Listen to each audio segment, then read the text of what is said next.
आप सबका एक बार फिर से स्वागत है करनास कोचिंग सेंटर के चैनल पर। इस बार थोड़ा-सा समय लग गया है, कोई बात नहीं। आइए हम स्टार्ट करते हैं। आज दिल्ली के बारे में जानते हैं। दिल्ली अपने इतिहास को बहुत लंबे अरसे से समेटे हुए है।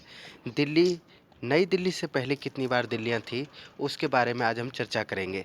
ये भारत के इतिहास की भारत का अतीत जो हमारा अतीत है, हमारे अवर पास्ट है, उसके 8वीं क्लास के बुक में से लिया गया है, जिसमें थोड़ा-सा डिटेल के बारे में दिल्ली के बारे में दिया गया है। दिल्ली को इतिहास को थोड़ा-सा समेटने की कोशिश की गई है। आइए हम जानने की कोशिश करते हैं दिल्ली के बारे में। तो सबसे पहले हम जानते हैं जो आधुनिक भारत की राजधानी है वो दिल्ली है, जिसके रूप में आप सभी जानते हैं। तो ये दिल्ली आज से नहीं बल्कि हज़ारों साल से भी ज़्यादा हो चुके हैं जब से ये राजधानी रह चुका है। इस दौरान बहुत छोटे-मोटे अंतराल पर होते रहे हैं, बार-बार, जैसे यमुना नदी के बाएँ किनारे पर लगभग 60 वर्ग मील छोटा-सा क्षेत्रफल है। क्षेत्रफल में कम से कम 14 राजधानियाँ अलग-अलग समय पर बसाई गई। आधुनिक दिल्ली की बात यदि हम करते हैं, उसको समझने की कोशिश करते हैं। यह आपके सामने चित्र नज़र आ रहा है, जिसको दिल्ली के बारे में हम समझने की कोशिश करते हैं। ये शाहजहानाबाद क्या है, जिसको लाल किला के बारे में हम कहते हैं, उस वहाँ का 19वीं सदी में इसका निर्माण करवाया गया था। नगर राज्य दिल्ली में घूमने पर इन सारी राजधानियों के अवशेष देखे जा सकते हैं। इसमें 12वीं से 17वीं शताब्दी के बीच बसाई गई राजधानी शहर सबसे महत्वपूर्ण है। सारी राजधानियों में से सबसे शानदार राजधानी शाहजहां ने बसाई थी। शाहजहानाबाद की स्थापना 1639 में हुई थी। इसके भीतर एक किला महल और बगल में सटा हुआ शहर था। लाल पत्थर से बने लाल किले में से महल परिसर बनाया गया था। इसके पश्चिम की ओर 14 दरवाजे वाला पुराना शहर था। चांदनी चौक और फैज़ बाज़ार के मुख्य सड़कें इतनी चौड़ी थी कि वहां से शाही यात्राएं आसानी से निकल सकती थी। चांदनी चौक के बीचों बीच शहर नहर था। घने मोहल्लों और दर्जनों बाजार से घिरी जमा मस्जिद भारत की सबसे विशाल और भव्य मस्जिदों में से एक थी। उस समय पूरे शहर में इस मस्जिद से ऊंचा कोई स्थान नहीं था। शाहजहां के समय दिल्ली सूफी संस्कृति का भी एक अहम केंद्र बरसा हुआ था। अगर हम यहाँ बात करें तो कई दरगाहें, खानकाह, ईदगाह थी। बड़े बड़े चौराहे, टेढ़ी मेढ़ी गलियाँ, खामोश कुले शेख और जलधाराओं पर दिल्ली वालों के नाज था। शायद इसलिए मीर तकी मीर ने कहा था, दिल्ली की सड़कें महज सड़कें नहीं हैं। दिल्ली की सड़कें महज सड़कें नहीं हैं, वे तो किसी चित्रकार की एल्बम के पन्ने हैं। लेकिन यह भी आदर्श शहर नहीं था। इसके ऐशो आराम भी सिर्फ कुछ लोगों के हिस्से में आते थे। अमीर और गरीब के बीच में फासला बहुत गहरा था, जो अक्सर आज भी देखने को मिलता है। ये इतिहास की ही घटना है। यहाँ पर आपको जो चित्र नज़र आ रहा है वो जामा मस्जिद का है, जो दिल्ली में स्थित है, लाल किला के सामने। अमीर और गरीब के बीच में फासला बहुत गहरा था। हवेलियों के बीच गरीबों की असंख्य कच्चे मकान होते थे। शहरी और नृत्य संगीत की रंग बिरंगी दुनिया आमतौर पर सिर्फ मर्दों के मनोरंजन का साधन थी। त्योहारों और जुलूसों में जब तब टकराव भी फूटते रहते थे, सो अलग बात थी। ये निजामुद्दीन औलिया की दरगाह है, जो जामा निजामुद्दीन है वहाँ पर है। बहुत बड़ी दरगाह है, अंदर में बसाए गए हैं। दूसरा जामा मस्जिद था, जो पूर्वी दरवाज़ा था, टॉम्स डैनियल के चित्र में दिखाया गया है मीनारों के ऊपर में। नई दिल्ली के निर्माण के ऊपर में हम चर्चा करते हैं। तो 1803 में अंग्रेज़ों ने मराठों को हराकर दिल्ली पर नियंत्रण हासिल कर लिया था। क्योंकि ब्रिटिश भारत की राजधानी कलकत्ता थी, इसलिए मुग़ल बादशाह को लाल किला के महल से रहने की छूट मिल गई थी। आज हमारे सामने जो आधुनिक दिल्ली शहर दिखाई देता है, यह 1911 में तब बनना शुरू हुआ था। दिल्ली ब्रिटिश सरकार की राजधानी बन गई है। एक अतीत का ध्वंस 1857 से पहले दिल्ली की हालत दूसरे औपनिवेशिक शहरों से काफ़ी अलग थी। मद्रास, बम्बई या कलकत्ता में भारतीयों की अंग्रेज़ों की बस्तियां अलग अलग होती थी। भारतीय लोग काले इलाकों में अंग्रेजी लोगों को सुसज्जित गोरे इलाकों में रहते थे। दिल्ली में ऐसा नहीं था। खासतौर से 19वीं सदी के पूर्वार्ध में दिल्ली के अंग्रेज भी पुराना शहर के भीतर अमीर हिंदुस्तानियों के साथ ही रहा करते थे। वे भी उर्दू, फारसी व संस्कृत शायरी का मजा लेते थे और स्थानीय त्योहारों में हिस्सेदारी थी।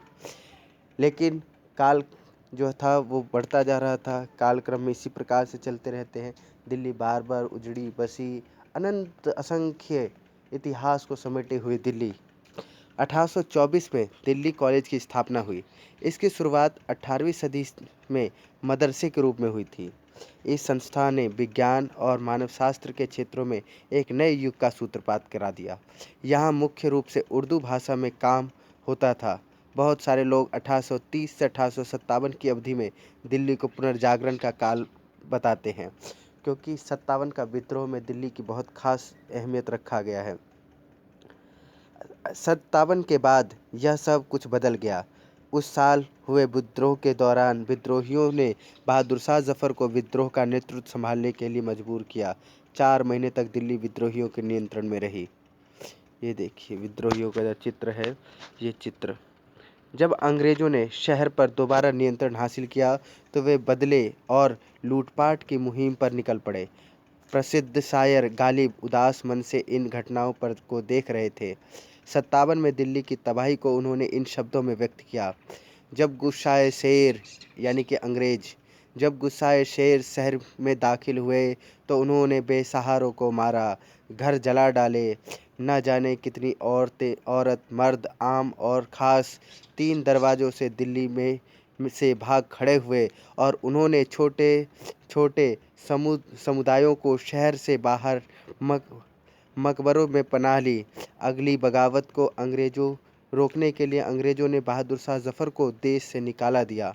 अंग्रेज़ों ने उन्हें बर्मा यानी कि जो आज का म्यांमार है भेज दिया गया। उनका दरबार बंद कर दिया गया, कई महल गिरा दिए गए, बागों को बंद कर दिया और उनकी जगह उनके सैनिकों के लिए ब्रेक बना दी। अंग्रेज़ दिल्ली के मुग़ल अतीत को पूरी तरह से भुला देना चाहते थे। ये लाल किला की तस्वीर है जो अंदर में गढ़ बनाया गया था, पूरी तरीके से निर्माण किए गए हैं। के इर्द गिर्द का सारा इलाका साफ करा दिया। वहाँ के बाग, मैदान, मस्जिदें नष्ट कर दिए गए। उन्होंने मंदिरों को नहीं तोड़ा। अंग्रेज आसपास के इलाकों को सुरक्षित रखना चाहते थे। ख़ास तौर से मस्जिदों को या तो नष्ट कर दिया गया या उन्हें अन्य कामों के लिए इस्तेमाल किया जाने लगा। मिसाल के तौर पर वे जीनत अल मस्जिद को एक बेकारी में तब्दील कर दिया गया। जमा मस्जिद में 5 साल तक किसी को नमाज की इजाज़त नहीं थी। शहर का 1/3 हिस्सा ढहा दिया गया। अंग्रेज़ों को पाट कर समतल कर दिया गया। रेलवे की स्थापना करने और शहर की चारदीवारी के बाहर फैलने के लिए 1870 के दशक में शाहजहानाबाद की पश्चिमी दीवार को तोड़ दिया गया। जब अंग्रेज उत्तर की तरफ विकसित हुए तो विशाल सिविल लाइन्स इलाके में रहने लगे। अब वे पुराना शहर से भारतीयों के साथ नहीं रहते थे। दिल्ली कॉलेज को एक स्कूल बना दिया गया और 1877 को उसे बंद कर दिया गया। आज का ये चित्र है लाल किला का, जो लाल किला से बाहर ही है।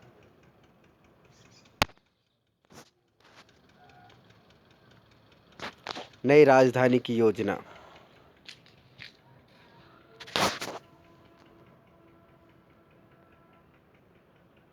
अंग्रेज़ों को दिल्ली के सांकेतिक महत्व का अच्छी तरह से पता था, लिहाजा 1857 की बगावत के बाद उन्होंने यहाँ बहुत सारे शानदार आयोजन किए।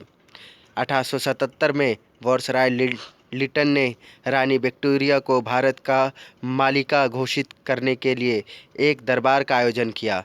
वैसे तो ब्रिटिश भारत की राजधानी अभी भी कलकत्ता ही थी, लेकिन इस विशाल दरबार को आयोजन दिल्ली से किया गया।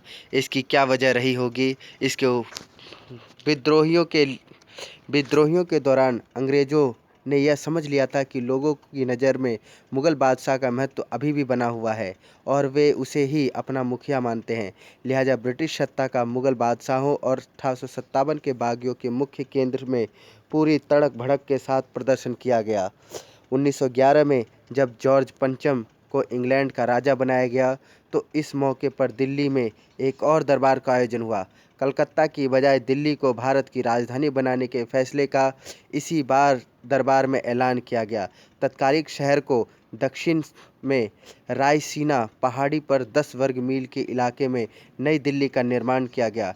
एडवर्ड लॉरेंस और हार्वर्ड बेकर नाम के दो वास्तुकारों को एक नई दिल्ली और उसकी इमारतों का डिज़ाइन तैयार करने का जिम्मा सौंपा गया। ध्यान से सुनिएगा, क्या है?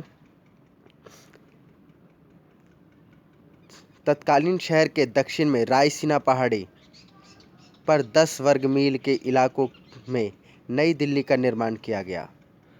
एडवर्ड लेंटलॉयंस और हार्वर्ड बेकर नाम के दो वास्तुकारों को नई दिल्ली और उसकी इमारतों का डिज़ाइन तैयार करने का जिम्मा सौंपा गया। नई दिल्ली स्थित सरकारी परिसर में 2 मील का चौड़ा रास्ता वायसराय के महल, वर्तमान राष्ट्रपति भवन, ये वायसराय का महल हुआ करता था, तक जाने वाला किंग्सवे जो वर्तमान राजपथ है और उसके दो तरफ सचिवालय की इमारतें बनाई गई। इन सरकारी इमारतों की बनावट में भारत की शाही इतिहास के अलग अलग दौर की झलक दिखाई देती है।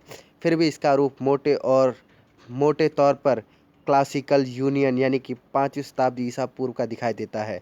उदाहरण के लिए वायसराय पैलेस का केंद्रीय गुंबद सांची में बने बौद्ध स्तूप की बनावट पर आधारित था। लाल भूरे पत्थर और नक्काशीदार जालियों की प्रेरणा मुगल वास्तुशिल्पियों से ली गई थी, लेकिन नई इमारतों में ब्रिटिश प्रभुत्व की झलक भी जरूरी थी। इसलिए वास्तुकारों ने इस बात का ख्याल रखा होगा कि वायसराय का महल शाहजहां की जमा मस्जिद से भी ऊंचा रहा हो। यह काम कैसे किया जा सकता था, तो इसके बारे में जानते हैं। नई दिल्ली का निर्माण में लगभग 20 साल लगे। इरादा एक ऐसा शहर बनाने का था जो शाहजहानाबाद के मुकाबले बिल्कुल अलग हो। उसमें भीड़ भरे मोहल्ले और संकरी गलियों के लिए कोई जगह नहीं थी। नई दिल्ली में चौड़ी सीधी सड़कों और विशाल परिसर के बीच बड़ी बड़ी इमारतों की कल्पना की गई। पुरानी दिल्ली में अफरा तफरी दिखाई देती थी। नया शहर स्वच्छ और स्वस्थ दिखाई पड़ता था। अंग्रेजों की भीड़ भरे इलाके गंदे और स्वास्थ्य के लिए हानिकारक बीमारियों के स्रोत दिखाई देते थे। इसलिए नई दिल्ली में बेहतर जलापूर्ति, गंदगी की निकासी और नालियों की पूरी व्यवस्था की गई थी, जिससे ज़्यादा से ज़्यादा हरा भरा बनाया जा सके। वहाँ पेड़ और बड़े बड़े पार्क बनाए गए ताकि लगातार तेज़ी हवा और ऑक्सीजन वहाँ पर मिलता रहे। यहाँ पर एक स्रोत दिया गया है नई दिल्ली की कल्पना के ऊपर में, जिसके ऊपर हम चर्चा करने की कोशिश करेंगे। आइए, तो नई दिल्ली की कल्पना।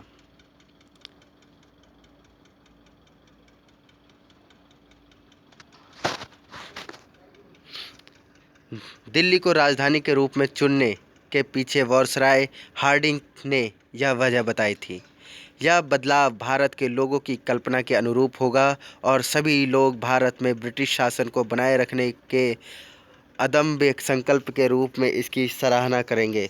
वास्तुकार हार्वर्ड बेकर की राय में नई राजधानी अच्छे शासन और एकजुटता का पाषाण प्रतीक होनी चाहिए, जो ब्रिटिश शासन के तहत भारत के इतिहास की एक नई बात है। भारत ब्रिटिश शासन केवल शासन और संस्कृति की एक परत भर नहीं थी, यह एक पनपती हुई नई सभ्यता है। इसमें पूर्व और पश्चिम के श्रेष्ठ तत्वों का मिश्रण रहा है। दिल्ली के वास्तुशिल्प में इस महान तथ्य की झलक मिलनी चाहिए। 2 अक्टूबर 1912 ये दिल्ली के निर्माण की कल्पना के ऊपर में बताया गया है। आप सबको मैं यहाँ ये बता देना चाहता हूँ कि दिल्ली का निर्माण किया गया। दिल्ली के निर्माण में कई सारे लोग, कई सारे महज, कई सारे बातों को ध्यान में रखते हुए उसकी कल्पना की गई, उसकी रचना की गई, उसका निर्माण किया गया। लेकिन इतिहास को समझने से ज़्यादा ज़रूरी है उसको अपने वर्तमान में उपयोग में लाना। तो दिल्ली जो ब्रिटिश शासन के दौरान बनाया गया है, आज भारत उस नवनिर्मित दिल्ली जो 1911 में रचित की गई थी, उसके बदलाव को पुनः निर्माण के प्रक्रिया जो है जारी है। भारत में एक समय ज़रूर आएगा जब किसी प्रकार से इस इतिहास को, जो कि एक कल्पना मात्र, मिथ्या मात्र बनाई जाती हैं, किसी इतिहासकार के द्वारा निर्माण की जाती है, उसको रोकथाम के बारे में फिर से उजागर करेगा। दिल्ली में जिस राष्ट्रपति भवन के नाम हमने इसमें चर्चा किया है, उस राष्ट्रपति भवन को एक म्यूज़ियम के तौर पर रखा जाएगा। बहुत जल्द नवनिर्मित राष्ट्रपति भवन का निर्माण किया जा रहा है भारत सरकार के द्वारा। उम्मीद है आप लोग जल्दी से जल्दी उसको भी हमारे इतिहास में पढ़ेंगे। जो अब तक चल रहा है हमारी ऐतिहासिक घटना है, इनको समझना आवश्यक है, क्योंकि इतिहास जो दिल्ली के निर्माण के बारे में हमने देखा, वो 1857 ही नहीं बल्कि बहुत पूर्व पृथ्वीराज चौहान या उनसे भी पूर्व से पहले है। हमने, अगर आपको याद हो, आपने पढ़ा हो तो लोदी, इब्राहिम लोदी, बहुत सारे लोग हैं जिन्होंने दिल्ली के ऊपर में कूच किया है, दिल्ली को राजधानी का निर्माण किया है। तो धन्यवाद आप सबका एक बार फिर से क्लास को ज्वाइन करने के लिए, समझने के लिए। चैनल को सब्सक्राइब ज़रूर करें अगर आप पहली बार हैं, और दूसरे लोगों को शेयर करें ताकि आपको और भी से ज़्यादा मैं वीडियोस बना सकूं। थोड़ा सा मोटिवेशन बढ़ता है, इसीलिए कृपया फटाफट से आप सब्सक्राइब करें और शेयर ज़रूर करें। धन्यवाद।